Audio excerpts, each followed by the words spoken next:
You are now listening to theGrio's Black Podcast Network, Black Culture Amplified.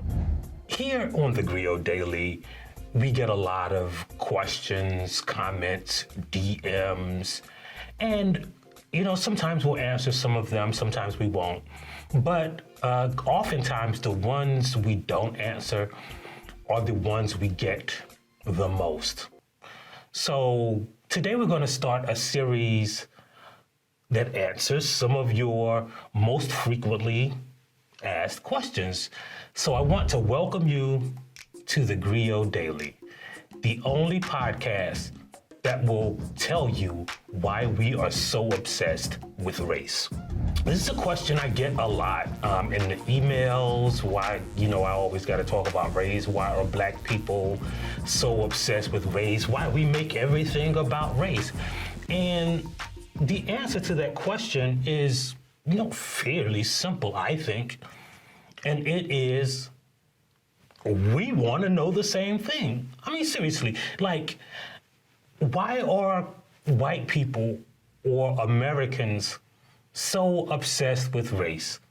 Because we aren't really obsessed with race. Our reaction is what you call the obsession, right? Our reaction is a reaction to how this country has historically, currently, and probably in the future treats Black people.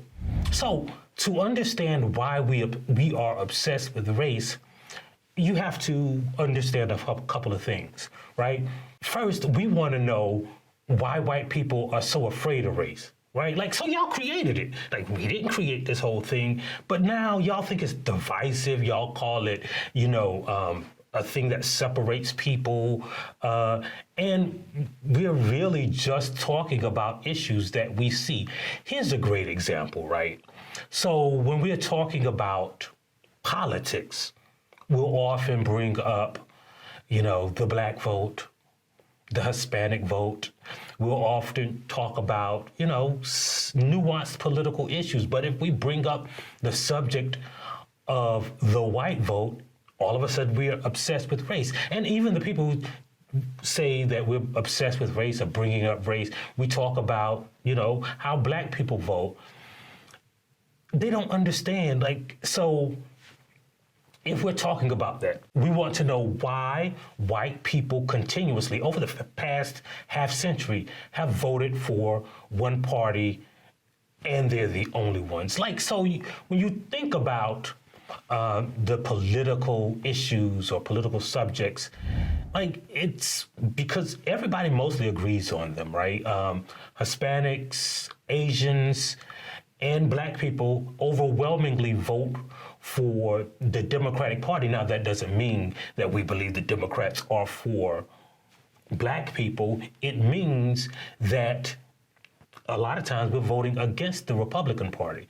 And you have to ask yourself, instead of asking why do Hispanics do the thing that the Black people do, that the Asian people always do, we wonder, why do white people always vote Republican? Because you're the only constituency that the Republican has. There's a couple of Black people who vote for the Republican Party, but it mostly fluctuates for the past 50 years between 13% and 4%, depending on who y'all run, how racist the person is. They're gonna be racist, but depending on how racist the individual candidate is. But instead of wondering why Black people do that thing and why Hispanic people do the same thing and why Asian people do the same thing and why Muslim people do the same thing and why non-Christians do the same thing, have you ever wondered why white people, a majority of white people, continue to vote for the Republican Party? I don't know, man. Maybe they're obsessed with race. Or for instance, when, we watch a sporting event and, say the Super Bowl, the recent Super Bowl, for instance, and everybody was bringing up the fact that there are two Black quarterbacks, or we're talking about Black coaches. Have you ever wondered why white people don't talk about the fact that all of the players on the field are the same color, and except for the quarterback? For years, the NFL has been, like no other position in the NFL is majority white except kickers and quarterbacks. Now we understand that kickers, a lot of them come from other countries where they play soccer. A lot of people phase into football from soccer. So it's understandable that a lot of kickers are white, but why are all the quarterbacks white? Why is the team leader always white? We know black people can throw. We know black people can run. We know black people know the game of football. Have you ever wondered why all the quarterbacks are white and the coaches, right? Like, if you play a game that is between 70 and 80% black, depending on the year, and you get what is essentially a CEO of that team, and you choose from among the people with the most experience at that game, how is it that the coaches, the CEO of a team, seems to be always white? I wonder why that is. Why are the NFL owners so obsessed with race? Or when we bring up like the Grammys, right? And black people talk about Beyonce, or talk about Taylor Swift being white, or Harry Styles being white, or whoever white people listen to. Who the white else the white? You white people still listen to Kenny G?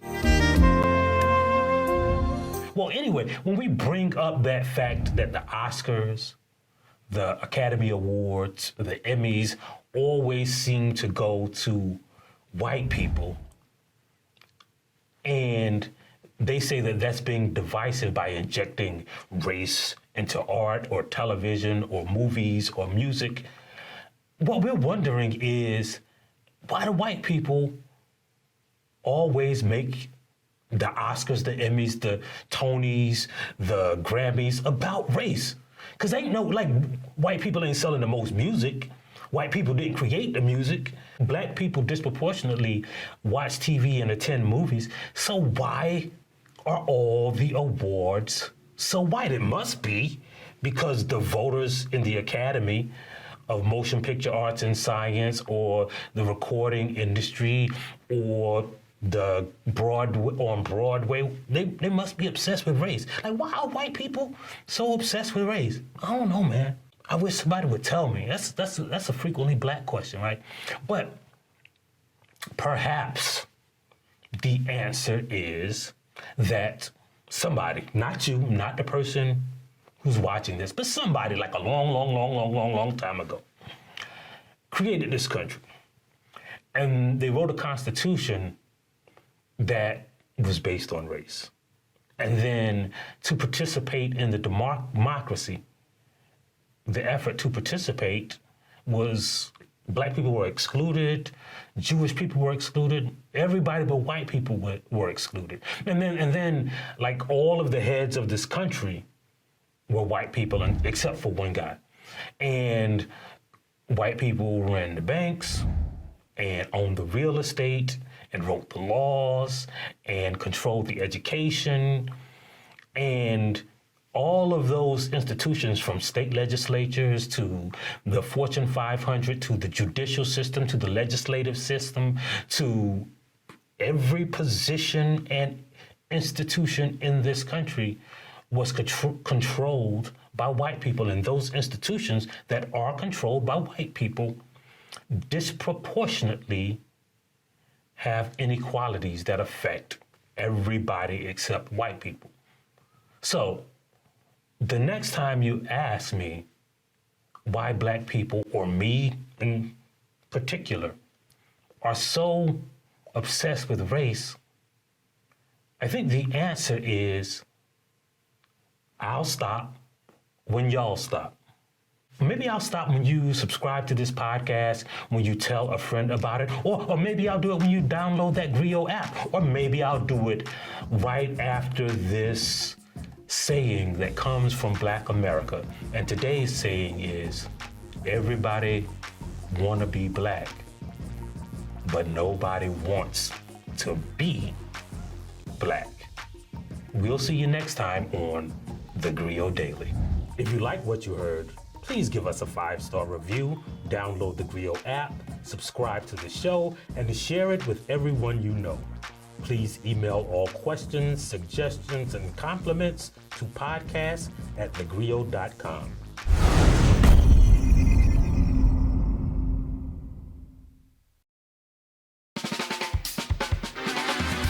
I'm political scientist, author, and professor Dr. Christina Greer, and I'm host of The Blackest Questions on theGrio's Black Podcast Network. This person invented ranch dressing around 1950. Who are they? I have no idea. This all began as an exclusive Black History trivia party at my home in Harlem with family and friends. And they got so popular, it seemed only right to share the fun with our Grio listeners. Each week, we invite a familiar face on the podcast to play. What was the name of the person who was an enslaved chief cook for George Washington and later ran away to freedom? In 1868, this university was the first in the country to open a medical school that welcomed medical students of all races, genders, and social classes. What university was it? No, this is why I like doing stuff with you, because I leave educated. I was not taught this in Alabama public schools. Question number 3, you ready? Yes. Let me try to redeem myself. How did we go from Kwanzaa to like these obscure? Sport, darling. This is like the New York Times crossword from a Monday to a Saturday. Right or wrong? Because all we care about is the journey and having some fun while we do it. I'm excited and also a little nervous. Oh, listen, no need to be nervous. And as I tell all of my guests, this is an opportunity for us to educate ourselves because Black history is American history. So we're just gonna have some fun. Listen, some people get 0 out of 5, some people get 5 out of 5. It doesn't matter. We're just gonna be on a little intellectual journey together. Latoya Cantrell? That's right, Mayor Latoya Cantrell. Hercules Posey. Born in 1754, and he was a member of the Mount Vernon slave community, widely admired for his culinary skills. I'm going to guess Afro Punk. Close. It's Afro Nation. So last year, according to my research, it's Samuel Wilson, aka Falcon. Wrong. Wrong. I am disputing this. I'm very 99.9999 sure that it is Representative John Lewis, who is also from the state of Alabama. That lets you know, Christina, we got some goodness come out of Alabama. There's something in the water in Alabama, and you are absolutely correct. The harder they come. Close.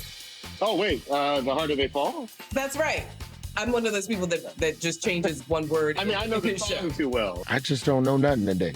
I'm going to pour myself a little water while you tell me the answer. The answer is Seneca Village, which began in 1825 with the purchase of land by a trustee of the AME Zion Church. You know why games like this make me nervous? I don't know if I know enough black. Do I know enough? How black am I? Oh, my Lord, we gonna find out in public.